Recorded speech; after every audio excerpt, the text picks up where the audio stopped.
Buenos días, amados hermanos. Les saludo en el amor del Señor a cada uno de ustedes aquí presentes y por supuesto también a todos quienes nos ven a través de nuestra transmisión.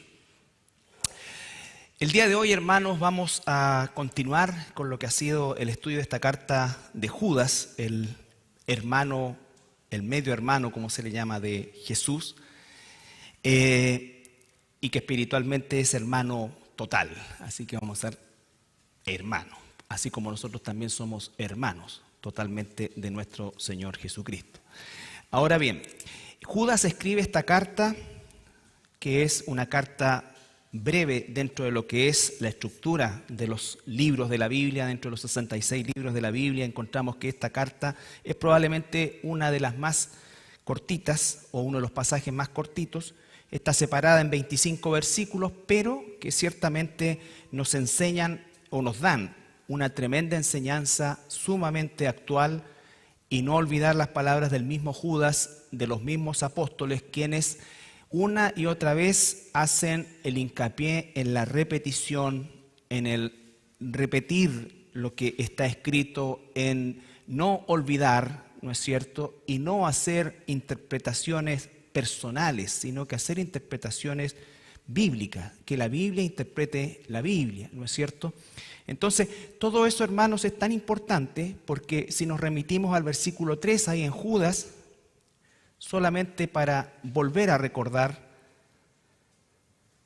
normalmente nosotros decimos, sí lo sé, sí sé que lo sé, el tema es que tenemos que repetirlo. Hay una urgencia, dice: amados, por la gran solicitud que tenía de escribiros acerca de nuestra común salvación, me ha sido necesario escribiros exhortándoos que contendáis ardientemente por la fe que ha sido una vez dada a los santos, porque algunos hombres han entrado encubiertamente, los que desde antes habían sido destinados para esta condenación, hombres impíos que convierten en libertinaje la gracia de nuestro Dios y niegan a Dios, el único soberano, y a nuestro Señor Jesucristo. Eso es el contexto de la carta. Esta carta está escrita con un grado de urgencia que Judas lo deja ver, ¿no es cierto? Dice una gran solicitud. Yo quería escribirles, quizás por una temática distinta, pero el tema es que hubo un llamado a Judas. Judas se enteró, Judas supo, ¿no es cierto?, de la existencia de estos falsos maestros. No era una novedad para él la existencia de los falsos maestros. Todos los apóstoles lo advirtieron una y otra vez. El tema era que esto ya había alcanzado a los destinatarios de esta carta, y por lo tanto la misma advertencia que había hecho a lo largo de todas las demás iglesias tenía que hacérsela también a estos hermanos. Y de ahí viene, ¿no es cierto?, esa urgencia, y usa palabras que son bien importantes, como por ejemplo contender. Contender para nosotros tiene que ver más bien con un conflicto, y la verdad es que nosotros cuando lo llevamos a la Escritura no es que entramos en un conflicto con las personas entrarán en un conflicto con la palabra de Dios. Uno tiene que tratar, aunque no es fácil, de despersonalizar la Escritura, ¿no es cierto? Porque normalmente las personas no dicen es que ustedes, es que tú, y nosotros a veces también, muchas veces, en una pasión poco madura, como nos ha sucedido probablemente a todos, sobre todo a nuestros inicios, ¿no es cierto?, hemos llegado a contender con la persona, a menospreciar a la persona, ¿no es cierto?, y no mirar a esa persona como una, entre comillas, víctima de lo que es la idea satánica, porque no tenemos lucha contra sangre y carne, ¿no es cierto?, sino que en realidad lo que está detrás de esa persona, lo que está dentro de esa persona o lo que influye a esa persona, lo cual no libera a esa persona de su culpa pecaminosa. O sea, son cosas que nosotros tenemos que ir integrando y que parecen un poco controversiales, pero es lo que la Escritura nos dice, ¿no es cierto? Nosotros como hijos de Dios estamos ciertamente en una posición absoluta de privilegio, pero es un privilegio, como decía mi hermano en la oración, del cual ni siquiera éramos merecedores y quizás ni siquiera queríamos en nuestra naturaleza carnal. Entonces, no tenemos razón alguna para ejecutar un juicio condenatorio sobre aquellos que se opondrán, ¿no es cierto?, a la doctrina de Dios. Pero ¿qué es lo que nos dice? Que lo hagamos ardientemente. ¿Eso significa qué cosa? que nuestras convicciones tienen que ser percibidas y declaradas macizamente, ¿no es cierto? No podemos transar en esto. No debemos transar en esto porque desgraciadamente muchas veces se transa y gran parte de la apostasía que vive la iglesia el día de hoy es producto justamente de estas, entre comillas, libertades que se dan a algunos de evitar ciertas cosas de la Escritura o de tratar de amalgamar el pensamiento humano con la Escritura. Eso es imposible, hermanos. Eso es imposible. ¿No es cierto? Mis pensamientos no son tus pensamientos y una y otra vez el Señor lo repite. Entonces, por eso es que yo, en lo personal, ¿no es cierto? Cuando alguien dice, oye, esta cuestión, estos descubrimientos arqueológicos, con esto las personas tienen que creer. No, las personas van a creer cuando se arrepientan y el Señor Jesucristo, por medio de su Espíritu Santo, les otorgue a ese arrepentimiento. Pero por otro lado, nosotros tenemos que predicar, ¿no es cierto?, claramente lo que es el Evangelio y el camino que es también Jesucristo. Entonces, está aquí Judas, retomando, ¿no es cierto?, dándonos el contexto. Infiltración, ¿no es cierto?, hombres que son y han entrado encubiertamente. Habla de que están destinados desde antes de la fundación del mundo. Esto también nos funde un poquito los fusibles de nuestro ya escaso cerebro, ¿no es cierto? Pero porque están elegidos desde antes, así como entonces nos habla en toda la Escritura acerca de la soberanía de Dios, de los planes de Dios, de todo, ¿no es cierto? Pero no nos excluye a nosotros de nuestra responsabilidad, ¿ya? Y eso es tan importante porque el pensamiento humano en su limitación trata, ¿no es cierto? Pero ¿cómo? O sea, si nos eligió, entonces, ¿para qué tengo que predicar? Si ya está todo listo, ¿por qué? Entonces, no. Por eso es que la clave de todo es la obediencia, el amor a Dios, el amor a los hermanos, la misericordia, que es el amor expresado a aquellos que están sin Cristo, la compasión, ¿no es cierto? Eso es lo que nos compete a nosotros. Entonces, dentro de este proceso, Judas ahora comienza a usar algunas figuras del pasado para ellos y también para nosotros, donde va a graficar básicamente los tres grandes y viejos pecados, ¿no es cierto?, que han acosado al mundo y también al pueblo de Dios. La incredulidad, no creerle a Dios, ¿no es cierto? Y la incredulidad significa, si yo digo la verdad, ¿no es cierto?, me va a pasar esto, y nosotros pensamos en las consecuencias humanas. Por lo tanto, ¿qué es lo que nos auto-vendemos? Es muchas veces, sí, bueno, en realidad Dios sabe que yo, si total, igual me voy a arrodillar, esto no significa nada, y sacamos textos de contexto y empezamos a hacer cosas así. ¿Por qué? Porque en el fondo lo que no queremos es tener un rechazo, un conflicto o lo que sea que eso suponga con las personas. Sin embargo, Dios dice no, Israel fue incrédulo en el desierto y por causa de esa incredulidad, ¿no es cierto?, Dios castigó a toda una generación de todos aquellos mayores de 20 años por incredulidad. Moisés de mutuo propio mandó 2 espías, de esos 2 espías, 10 llegaron completamente destruidos desde el punto de vista de lo que vieron y solamente 2 creyeron que vieron lo mismo. Y el pueblo, ¿qué empezó a hacer? A gritar, a llorar, a irse contra Moisés. ¿Para qué nos trajiste aquí? Y entonces eso, ¿qué es lo que produce? Incredulidad, no le creen a Dios. Dios dijo, toma, esta tierra te la voy a dar a ti. Pero no le creen a Dios.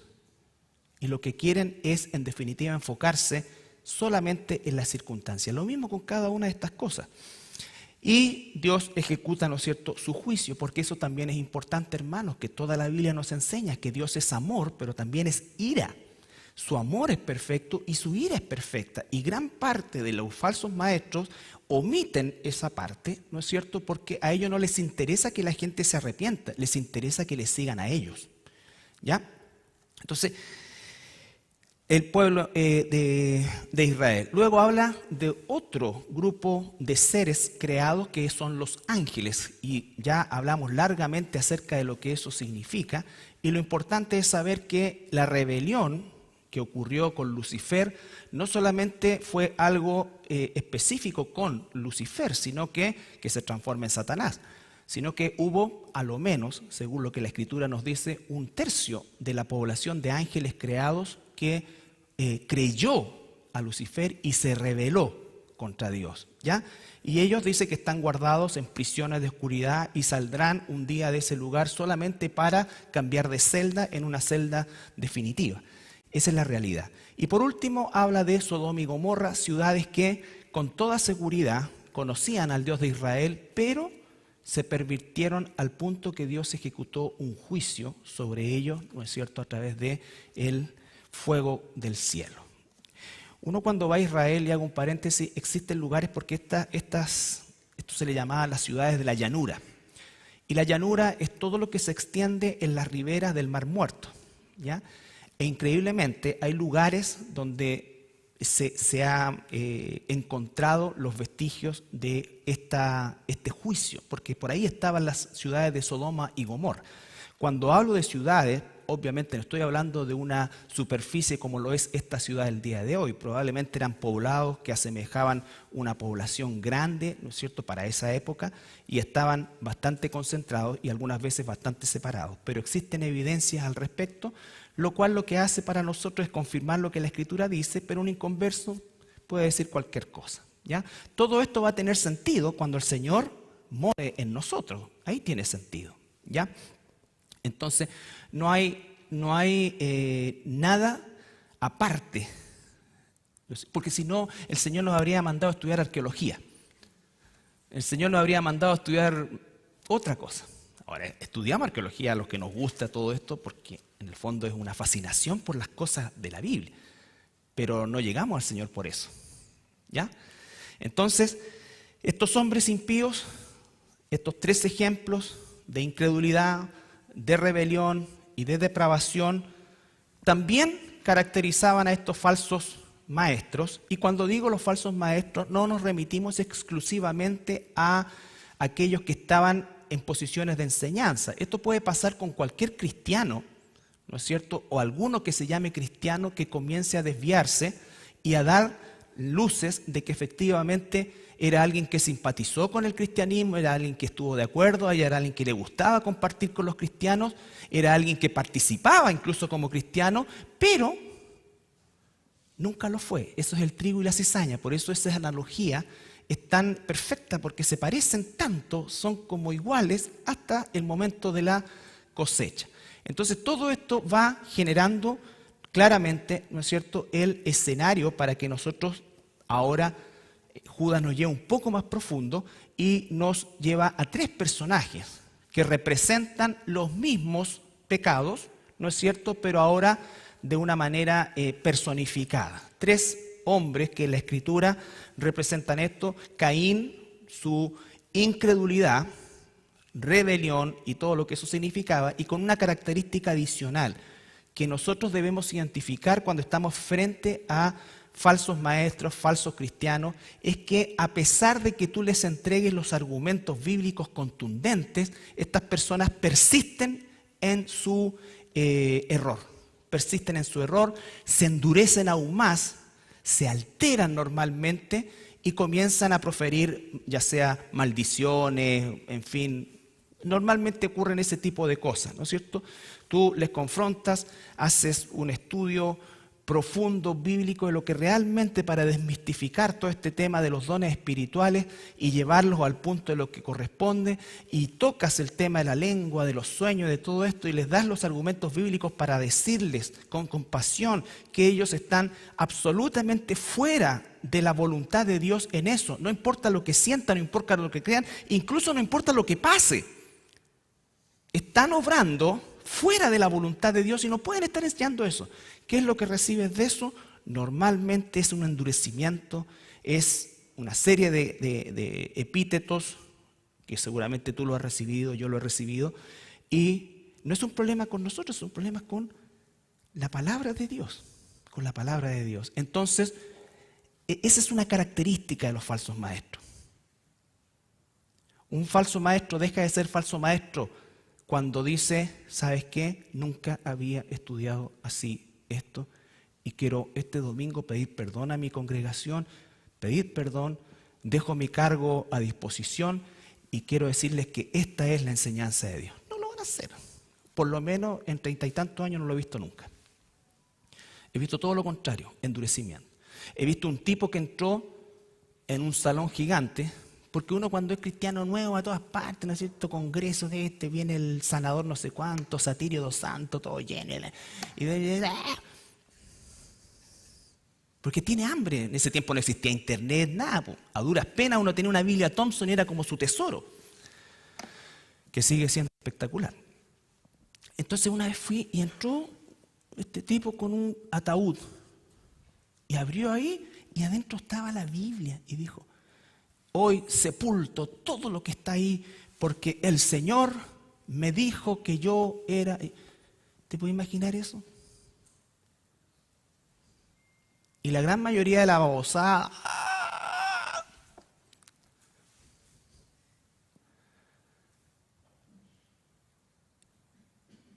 ¿Y tú qué dices ahí? Me quedo, me voy, veo que dice... O sea, ya es suficiente con eso. Debut y despedida. ¿Qué te vaya a quedar escuchando? ¿Qué te vas a quedar escuchando? Bueno, y algunos salimos, nos fuimos y chao, pescado. No había ni río de reclamo. Entonces, tener cuidado con eso, hermano. Y eso, por desgracia, está archivigente. Más de lo que nosotros creemos.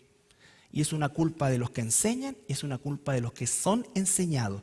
Porque usted es parte fundamental de la pureza de este púlpito. Igual que los bereanos, tiene que buscar, tiene que interpretar, tiene que ver. Es una responsabilidad. ¿Nos podemos equivocar? Claro que sí. ¿Podemos tener hoy día más luz que hace 20 años atrás del mismo texto? Claro que sí. Pero otra cosa es torcer la Escritura, otra cosa es enseñar lo que la Biblia no dice. Y así sigue, ¿no es cierto?, hablando. Y ahora vamos al versículo 12 y 13, que lo vamos a analizar rápido, que es la porción para hoy, pero es necesario que cada vez que nosotros, sobre todo esta carta que es tan corta y es tan potente, tengamos siempre en claro el contexto. ¿Ya? Claro el contexto. Así es para toda la Escritura. Les recuerdo, la razón por la cual como iglesia hemos decidido estudiar una carta, un libro de principio a fin, es justamente para que todos tengamos un panorama de los contextos correctos en que los versículos se dicen. ¿Ya? No aislado y hacer un tema que a mí me pueda acomodar. Es así como la gente le roban sin pistola, ¿no es cierto? Porque sacan textos de contexto y le dicen, ¿no es cierto?, que le están robando a Dios, usan Malaquías, usan un montón de cuestiones sin estar en el contexto. Porque Jesús enseña el dar y le da un estándar aún más alto, pero no tiene que ver con lo que nos enseña específicamente acá. Ahora, el principio es el mismo. Yo siempre he dicho, uno tiene que dar generosamente, de corazón, pero es una situación personal. No es algo que alguien tenga que imponer. Y así también creo, para cerrar el círculo y no crean que estoy pidiendo plata, ¿no es cierto? No creo que un cristiano verdadero nunca dé nada, o dé 3 veces en el año, tarde mal y nunca, si es que tiene un ingreso personal. Eso sí que yo no creo. Entonces, es distinto.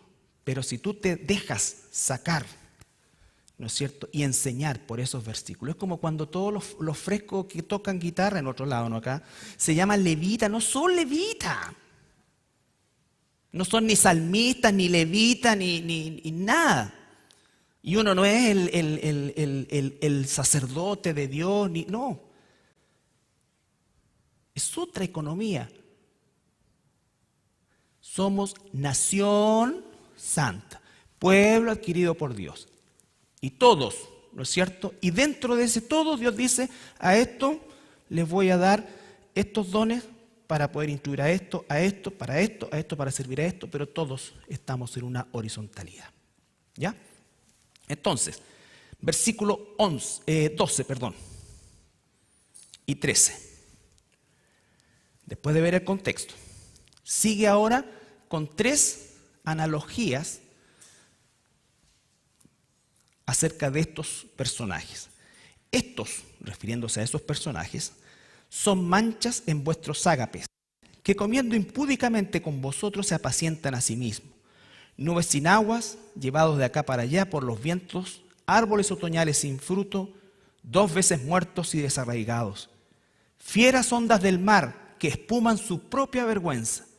Estrellas errantes para las cuales está reservada eternamente la oscuridad de las tinieblas. Padre, gracias te damos esta mañana y venimos delante de ti a ser enseñados por estos 2 versículos, por esta porción breve, Señor, pero que está llena de enseñanza y de advertencia para nosotros. En el nombre de Jesús, amén. Sigue en la misma línea, ¿no es cierto? Y comienza a usar ahora analogías. Usó historias, usó personajes y ahora va a hacer analogías. Y obviamente es como que va increciendo, como se dice, ¿no es cierto?, la intensidad de lo que Judas nos quiere enseñar acerca de estos personajes y de quienes les siguen. Dice lo primero, estos son manchas en vuestros ágapes. La palabra mancha es una palabra que no es que se tradujo mal, ¿ya? No es que se tradujo mal porque efectivamente hay una palabra que es muy similar que significa eso, mancha o defecto. Pero la palabra que está escrita ahí es la palabra espilás, la otra palabra es espilés. Entonces, se parecen bastante, pero espilás, que es la palabra en el original, si ustedes pueden ver, ¿no es cierto?, en el griego original, lo que significa eso es arrecife. Arrecife significa. Estos son arrecifes en el mar, bancos de arrecifes. Eso es lo que significa. Y es muy claro porque dice que son arrecifes en vuestros ágapes. Y la idea que está dando a entender aquí el apóstol Pablo, obviamente la navegación en aquella época era sin instrumento y por lo tanto no existía la forma de advertir, tampoco eran embarcaciones grandes, la mayoría de ellas eran embarcaciones muy pequeñas que tenían que navegar muy cerca de la costa, por lo tanto, ¿qué es lo que significa eso? Le pasó al apóstol Pablo, recuerdan cuando encalla en la isla y tienen que llegar a la isla de Malta, dicen, y ¿qué es lo que estos son arrecifes que no se ven? Esa es la gracia, y sigue en la misma línea. Solo se ve el efecto del daño que han provocado. Se ve todo como quietito, se ve bien, se escucha bien, pero está lleno de estos arrecifes que hace que la nave encalle, se hunda, se pierda la carga, mueran personas. ¿Se veía eso en un principio? No. Se veía algo lisito, plano. Esto estaba no muy profundo. Eso es lo que ocurre con estos falsos maestros, con estos falsos personajes que comienzan a producir sin mayor notoriedad inicialmente estos encallamientos en la fe, no sé si existe esa palabra, pero en la fe de las personas, en las convicciones débiles. Por eso es que dice primero que debe ser algo ardiente, es decir, para contender ardientemente por algo es que yo tengo una convicción fuerte, tú tienes una convicción fuerte, pero estos arrecifes, ¿no es cierto?, lo que hacen es justamente hacer encallar a aquellos que no tienen convicciones fuertes, aquellos que son fáciles de mover. Recuerden el libro de Efesios cuando dice que cualquier viento de doctrina, es decir, es algo tan liviano que cualquier viento de doctrina lo puede llevar a donde ese viento quiere. Por lo tanto, es fundamental recordarnos esto, de la forma en que operan. Nunca jamás operan abiertamente. Son personas y personajes que aparentan, ¿no es cierto?, un amor, una claridad, una cercanía, que son parte de una congregación. En toda congregación lo hay. Y nosotros debemos estar advertidos. Por eso es tan complicada la rebelión de Coré, porque Coré ya convenció, se recuerda la semana pasada, a 250 personas que le creyeron. Y con 250 personas, tú puedes generar un efecto multiplicador de rebelión, no contra Moisés. Eso es lo que está debajo del sol. Lo que está arriba del sol es rebelión contra Dios. Entonces, eso, hermanos, es algo que es una responsabilidad de los que estamos aquí esta mañana, de los que somos hijos de Dios, que sabemos que somos salvos por gracia, que sabemos que no hay mérito, que sabemos que estamos en un proceso permanente de santificación y que tenemos que luchar día a día con nuestro pecado, pero que tenemos esas convicciones y tenemos certeza de que somos hijos de Dios. No por lo que somos, sino justamente por lo que no somos. No somos perfectos. Entonces necesitamos, hermanos, eso. Porque probablemente estos escollos, que es la otra palabra que usa una versión, estos arrecifes, no van a ser vistos por el pastor, la persona que esté a cargo, o quien sea, un hermano, una hermana. Porque ellos no hacen navegar tu barco por ahí, lo llevan a donde ellos quieren para que se encalle. Y necesitamos nosotros, hermanos, realmente recordarnos esto, porque esa es una realidad que ocurre. La reunión clandestina, ¿no es cierto? Y con esto les vuelvo a insistir, y aunque lo diga 1000 veces, no significa que los cristianos no se junten, no, esto por supuesto que eso es hermoso, pero ya cuando alguien se erige como un maestro, cuando tú empiezas a escuchar que comienza a contradecir a las convicciones que tú tienes, que comienza a atacar a las personas, que comienza a ver los defectos de las personas, que lo tenemos por montones, ¿no es cierto? Que comienza entonces a descalificar y en lugar de toda esa descalificación comienza lentamente a tomar él en tu vida esa posición. Eso, hermanos, es cuando están y estamos prontos a encallar. Debemos tener cuidado. Debemos tener cuidado.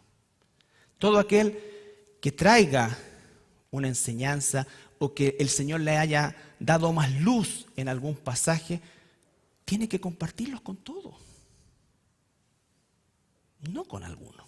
Y eso, por desgracia, uno lo ha visto más de lo que quisiera en las iglesias y en esta iglesia también. En esta iglesia también, hermanos. Y les vuelvo a insistir, hacemos este énfasis siempre porque nosotros, todos nosotros, pasamos. Si el Señor no viene antes, seguramente vamos a partir a su presencia de alguna manera. Él nos lleva cuando quiere y como quiere.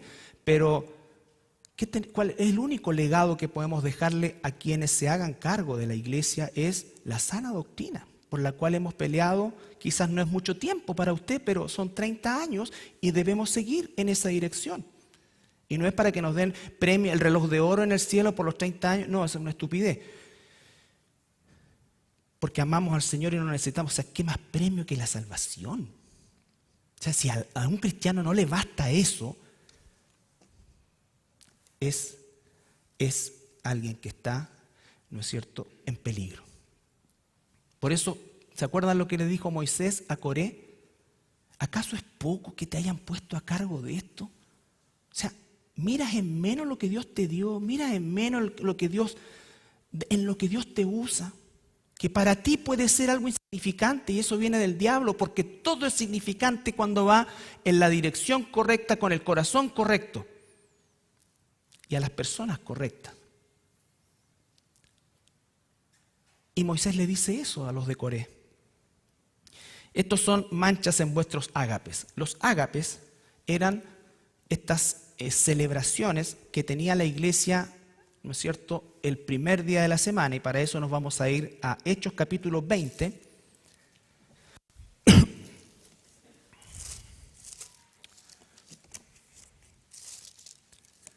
Hechos capítulo 20.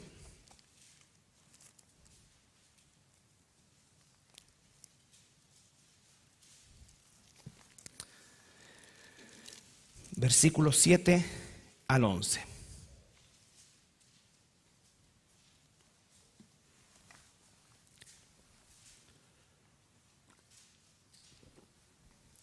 Bueno, esto es una de las visitas, una de las tantas visitas de Pablo a aquellas iglesias que él había ayudado a fundar.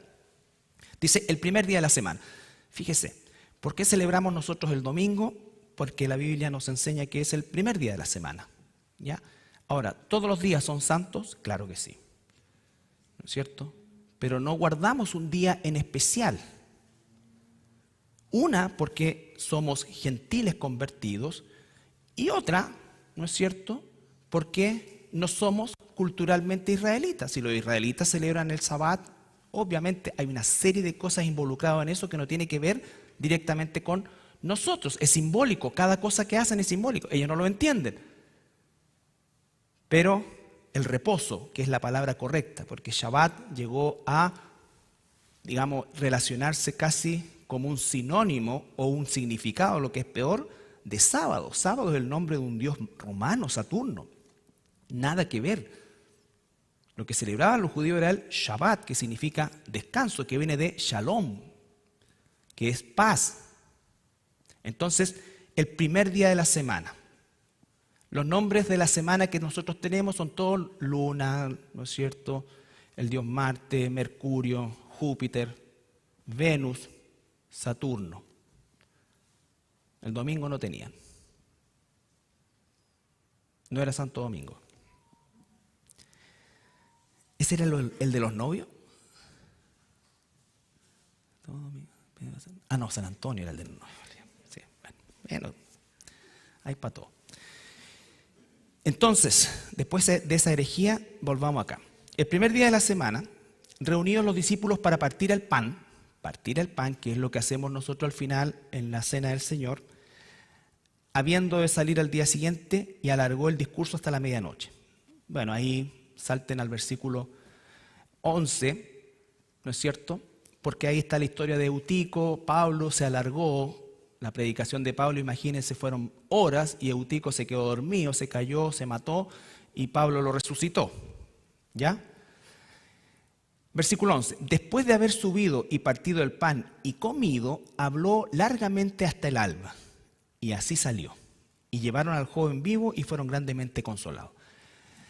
Los cristianos, hasta más o menos el año 300, ¿no es cierto?, hasta el tercer siglo, inicios del cuarto, los cristianos tenían por costumbre el día primero de la semana para ellos, domingo para nosotros, dadas las condiciones, las circunstancias. Recuerden que por causa de la persecución, la mayoría vivía en comunidades cerradas, es decir, se habían deshecho o los habían expropiado, la palabra que debemos tener cuidado, durante el periodo, y entonces estaban viviendo en comunidades, y el día domingo se reunían todos a comer, ¿no es cierto? Y al final compartían la Santa Cena.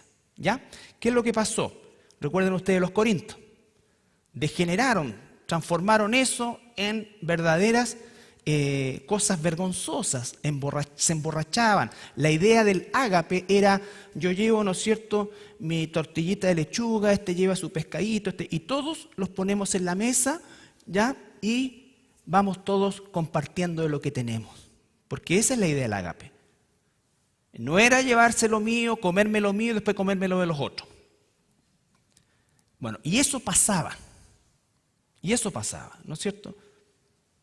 Muy similar a cuando, ¿se acuerdan los primeros paseos? Y colocábamos todos los postres así, y partiendo por mí todo. Bueno, ahora no es así. ¿Ya? Se comparte. Imagínense con el último que tuvimos grande fueron como 400 personas. Imagínense, 400 postres. Entonces, se estaba produciendo eso. ¿Ya?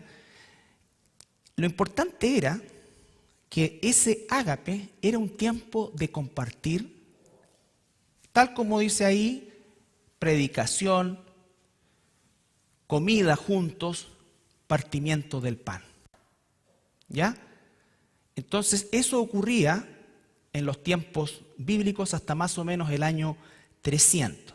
Ahora bien, estas personas, estos personajes, tenían tal cercanía con la gente, con la iglesia, que participaban activamente. Pero comenzaba a identificarse eso, ¿en qué cosa? En su forma impúdica de comer, en su forma egoísta de hacer las cosas, en su forma mundana de vivir, ¿no es cierto?, ese momento de compartir, que va denotando un poco qué es lo que nos gusta a nosotros. Por eso es tan importante, hermano, y espero que por favor lo tomen todos, incluido yo, a bien. Es tan importante tu comportamiento en una reunión social, que ni siquiera es una reunión de amor, ¿no es cierto? ¿Cómo te comportas? No se trata de que seas el fome, todo, pero ¿cómo te comportas? Eso, hermano, es fundamental. Uno desgraciadamente ve o le muestran en las redes sociales ejemplos realmente impúdicos de personas que se llaman cristianos y que tienen que pensar antes de hacer las cosas o de publicar algo. Porque no me están representando a mí, están representando a la iglesia de Cristo. Entonces, hoy día estamos expuestos de una manera increíble las cosas que se muestran, que se publican. Reuniones entre cristianos, ¿cómo terminan? ¿Cómo empiezan? ¿Cómo terminan? ¿De qué se termina hablando? No digo que no podamos conversar de la telenovela un poco, o sea, no se trata de que todo, pero se trata de que guardemos una, ¿cómo decir?, una impronta que nos caracterice. ¿Te imaginas que yo case un matrimonio acá, una pareja de hermanos, todo solemne, y después en la fiesta con la corbata acá y soy libre, ¿no es cierto? Pero no es hacer lo que quiera. Porque eso se pierde el perfil, no por un asunto de una imagen, sino lo que representamos. Lo que representamos, hermano. Y eso es una cosa personal. Cada uno de nosotros se tiene que cuidar de eso. De cuidar de eso, hermano.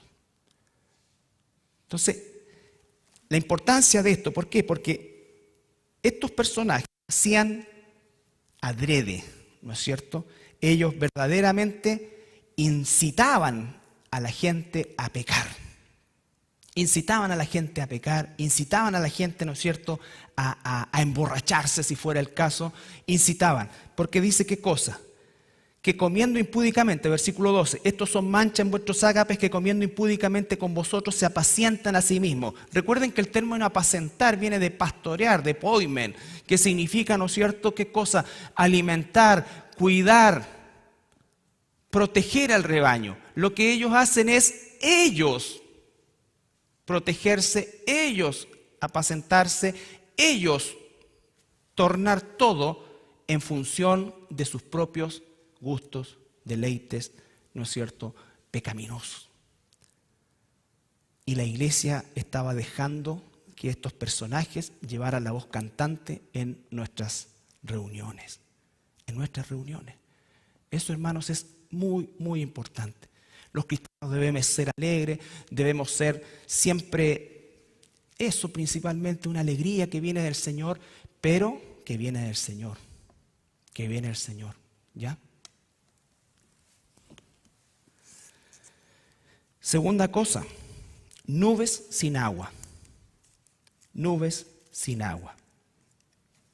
Esto es, bueno, algo que estamos viviendo nosotros hoy día con la sequía que azota nuestra región. Y en Israel actual, la lluvia es algo sumamente preciado. De hecho, han diseñado una serie de tecnología para atrapar nubes y poder ordeñarlas, en términos ilustrativos. Cuando se ven las nubes, dice, eso es un poco la idea. ¿Recuerdan cuando Jesús le pregunta a los fariseos? Los fariseos dicen, bueno, si hay arreboles va a pasar esto, si esto. Entonces, ellos cuando veían entrar el tipo de nubes que ya identificaban como de lluvia, había una alegría, había una expectativa. ¿Por qué? Porque iba a ocurrir eso. Y eso como consecuencia los cultivos y todo lo que significaba. Imagínense la desazón y la amargura de ver que estas nubes pasan y el viento se las lleva por otro lado. No botan el agua, y es peor porque dicen no tienen agua, parecen, pero no tienen. No tienen. Y así son los falsos maestros. producen una cierta expectativa, ¿no es cierto? Te prometen cosas, pero después de un tiempo pasa y queda la estela de heridos para atrás. Y personas que muchas veces no vuelven a la iglesia por vergüenza. Y esa es otra mentira de Satanás también. Pero el punto es que tenemos que aprender, hermano. Vengo con una nueva unción, traigo algo fresco de Dios. No es que las cosas de Dios sean rancias, todo lo contrario. Es que no hay nada nuevo bajo el sol, hermano.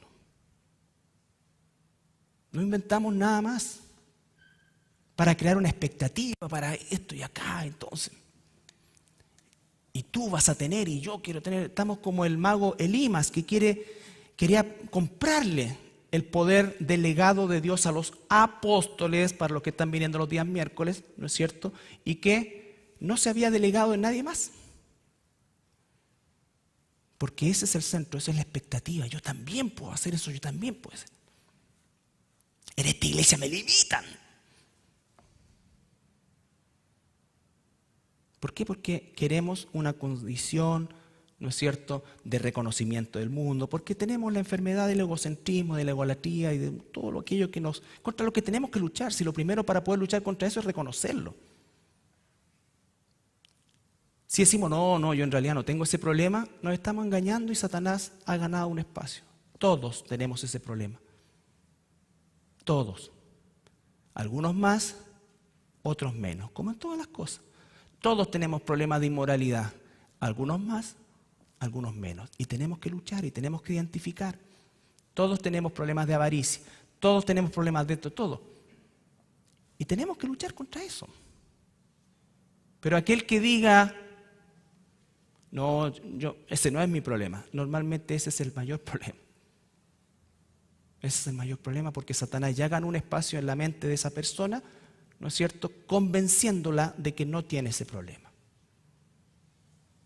Y todos, en mayor o en menor medida, luchamos contra los mismos pecados que lucha el mundo, con la inmensa y bendita diferencia que Cristo mora en nosotros, que su Espíritu Santo nos, a la medida que vamos nosotros mejorando el discernimiento y el conocimiento de Dios, nos va avisando cada vez más pasos antes.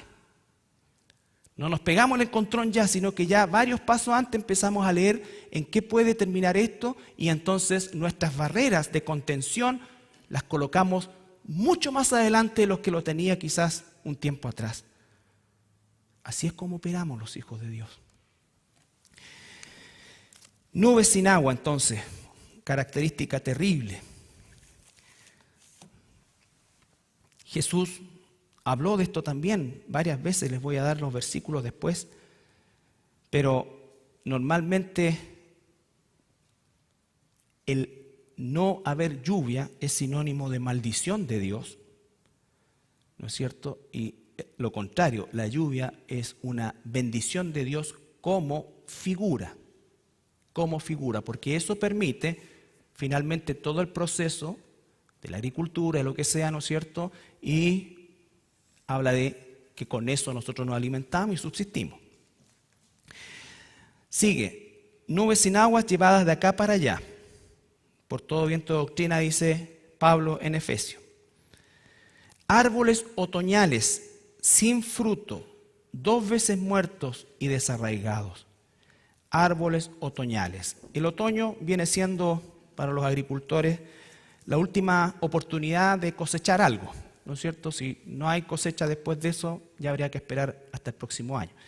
Entonces, acá está hablando de árboles otoñales, o sea, árboles que pueden parecer frondosos, que pueden parecer muy impactantes, pero que no tienen fruto. Y están 2 veces muertos, aunque se ven verdes. Esto está hablando ya en el plano espiritual. Una, están muertos porque no tienen fruto, y 2, están desarraigados. ¿Han visto esos árboles que cuando hay temporales o huracanes están desarraigados y están todas las raíces afuera, pero todavía está verde el árbol ahí, pero ese árbol ya está muerto porque lo desarraigaron de su fuente de alimentación? Ya está muerto. Entonces está doblemente muerto. Entonces, si tú te fijas solamente en las hojas, puedes pensar que está vivo, pero ya está muerto. Por eso es tan importante ver de dónde se nutre el falso maestro, qué es la raíz, dónde están sus raíces. ¿Están en la Escritura de verdad? ¿Dónde están? Porque estos falsos maestros, ¿no es cierto?, dejan consecuencias, dejan vidas dañadas como esos arrecifes, dan expectativas que no se cumplen y dejan heridos como las nubes sin agua. Y también en esas expectativas está el árbol 2 veces muerto. 2 veces muerto. Sus raíces están desarraigadas de la palabra de Dios y su follaje, aunque puede parecer vivo, está muerto. Y si escarbas en eso, no hay fruto. No hay fruto. Versículo 13. Fieras ondas del mar que espuman su propia vergüenza. El mar en la Escritura muchas veces se relaciona con la humanidad caída, ¿ya? La humanidad caída. Cuando vamos, por ejemplo, a Isaías 57, Isaías 57,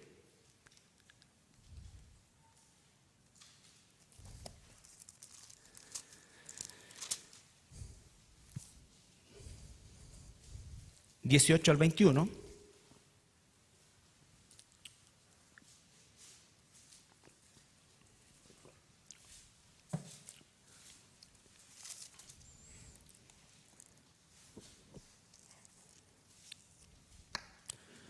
el contexto de todo el capítulo 57 es la condenación que por boca del profeta Isaías está cayendo sobre Israel, el Israel que se volvió, como muchas veces, tras la idolatría.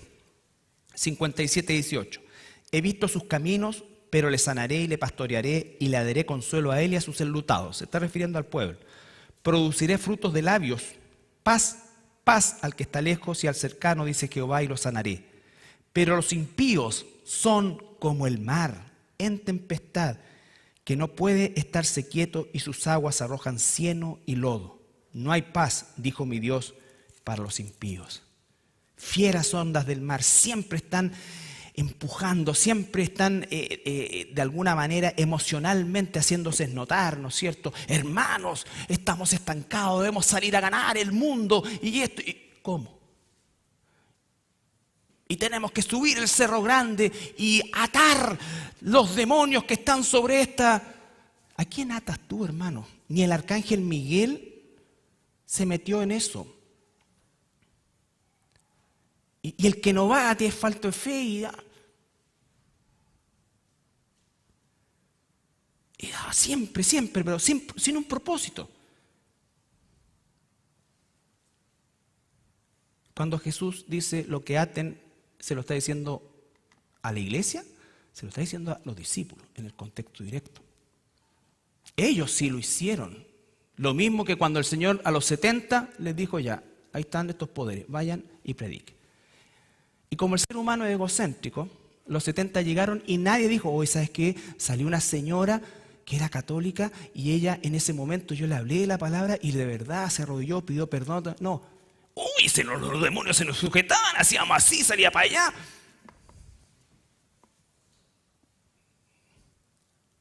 Y así es, estas ondas fieras del mar. Volvamos a Judas para ir terminando, antes que Judas termine con nosotros.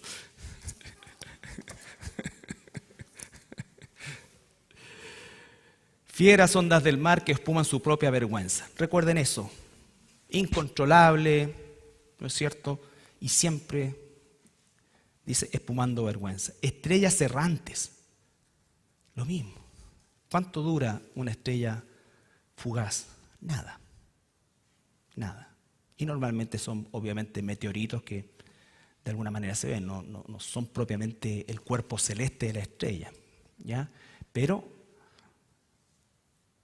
lo que habla eso es de lo fugaz, Si tú haces memoria para atrás, ¿cuántos falsos maestros han pasado por distintos lugares o has sabido tú y de repente ya que lo encuentran con esto, que los pillan en esto, que los hacen en esto, que ¿Y qué pasa con todos los que estaban detrás? Con todos los que le siguieron. Su fe fue encallada, expectativas no cumplida, frutos inexistentes, enseñanza muerta, locos que inventan cosas, que arrastran a la gente a ese tipo de locura, que andan reprendiendo, que andan esto, que andan acá, y no reprenden su propia vida. No reprenden su propia vida. Entonces, una estrella fugaz es algo que va a durar poco, porque de Dios nadie se burla. Y como dice Hebreos, si nosotros escuchamos hoy su voz, no la desatendamos. No la desatendamos. Al que causa divisiones después de 1 y 2 advertencias, deséchalo. Deséchalo. Deséchalo en su totalidad, hermanos. Hay tanta gente por la cual orar, en la cual invertir, y hay gente que hay que soltarla a Satanás. Hay gente que hay que soltarla a Satanás, que le has dicho 1 y 1000 veces que eso no es de Dios, que no es de Dios, que no es la voluntad de Dios, que no es... No. Entonces, ¿qué? Señor, te pido que tú lo quebrantes. No, gasta el poco tiempo que seguramente invertimos en oración e intercesión por los perdidos de verdad, en el sentido de lo que está hablando acá, por hermanos tuyos, por fortaleza para tus hermanos. Entonces, hermanos, esto es súper importante. Dice después, para las cuales, todo lo que dijo anteriormente, desde el versículo 3 en adelante, las cuales está reservada eternamente la oscuridad de las tinieblas. Hermanos, la ira de Dios está contenida, está retenida. Y esa ira de Dios un día se va a manifestar en este planeta. Y un día la ira de Dios se va a manifestar en el juicio final de todas estas almas corruptas que no experimentaron el verdadero arrepentimiento de Dios. Se va a ejecutar ese juicio y dice algo que es muy importante y no es el tema de ahora, lo vamos a ver un poco más la próxima semana, pero habla de esas tinieblas, oscuridad. Está reservada eternamente, cada palabra cuenta, la oscuridad de las tinieblas. La tiniebla de por sí ya es escalofriante. Imagínate la oscuridad de la tiniebla. O sea que esta gente va a recibir un juicio más severo porque usaron en vano el nombre de Cristo, porque enseñaron mentira, porque dañaron el cuerpo de Cristo, porque produjeron efectos divisorios en el cuerpo de Cristo, porque alteraron el rebaño, en vez de apacentarlo, lo alteraron. En vez de guiarlo, lo desorientaron. En vez de amarlo, se apacentaron con ellos, se aprovecharon de ellos. Y con esto no estoy diciendo que el rebaño sea víctima, hermano, porque también tenemos nuestra parte de culpa. Y sobre todo esta generación, que tenemos la Escritura, pero de todas las maneras, que tenemos libertades gigantescas, que tenemos accesos impensados, que tenemos medios para estar en la iglesia del Señor, para disponernos a servir en el cuerpo de Cristo. Yo les digo con toda responsabilidad y con mucho temor de Dios, si el Señor viene hoy, una parte importante de esta iglesia no se va a ir con el Señor. Están jugando con Dios. Tienen un pie en el mundo, creen que tienen un pie en el mundo y tienen otro acá. No, tienen los dos en el mundo. Creen que tienen un pie acá y otro acá. Y por eso, por el amor de Dios, se los digo, vuélvanse a Dios. Vuélvanse a Dios. Te carga la iglesia, búscate otra, donde te enseñen la verdad. Pero si tú no eres un hijo de Dios, si tú estás jugando con Dios, no importa lo que te ofrezcan, no vas a quererlo. porque te amas, porque te quieres, porque amas el mundo y las cosas del mundo te hacen feliz. Las cosas de Dios no te hacen feliz. Y las cosas de Dios, hermanos, son las más maravillosas y son las que nos dan el clima, la dirección correcta para disfrutar de su propia creación. De un río, de un lago,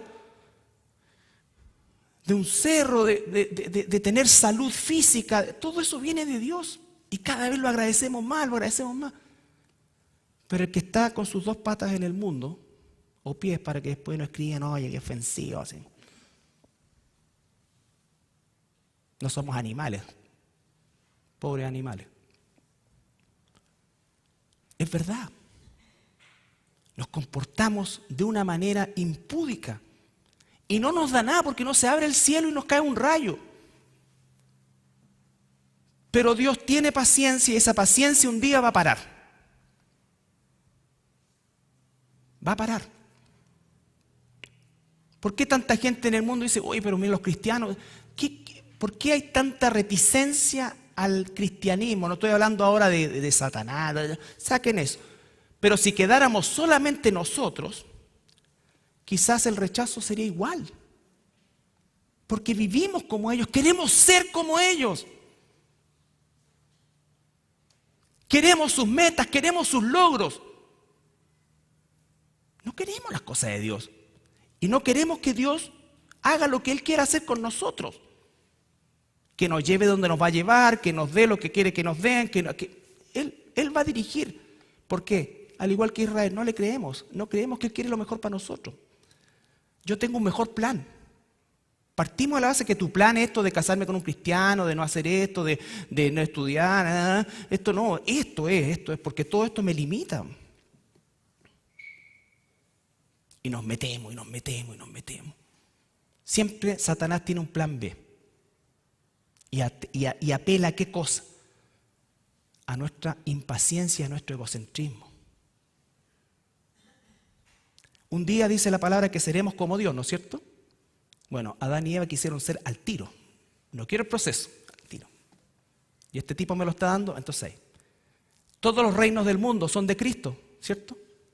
Pero Satanás en un momento determinado le dijo, pero ¿para qué tienes que pasar por la cruz? Oye, si aquí, plan B, yo te los doy. Y ya a ti te los doy. Y siempre nosotros estamos buscando el plan B, porque no le creemos a Dios. No le creemos a Dios. Aquellos hermanos, o que se llaman hermanos, o que se sienten cristianos, y que a lo mejor no están viendo, a lo mejor van a ver esto más rato, a lo mejor en algún momento el Señor en su misericordia les va a mostrar, no mi cara, porque no tiene sentido, no se van a volver a quién sabe qué cosa, pero a las palabras de Dios hagan un alto. Todos nosotros los que estamos aquí fuimos jóvenes también, y hay algunos jóvenes aquí, todos fuimos jóvenes, todos tuvimos 26 años, todos tuvimos las mismas tentaciones, todos, pero hicimos elecciones. Y esas elecciones las tienen que hacer ustedes también.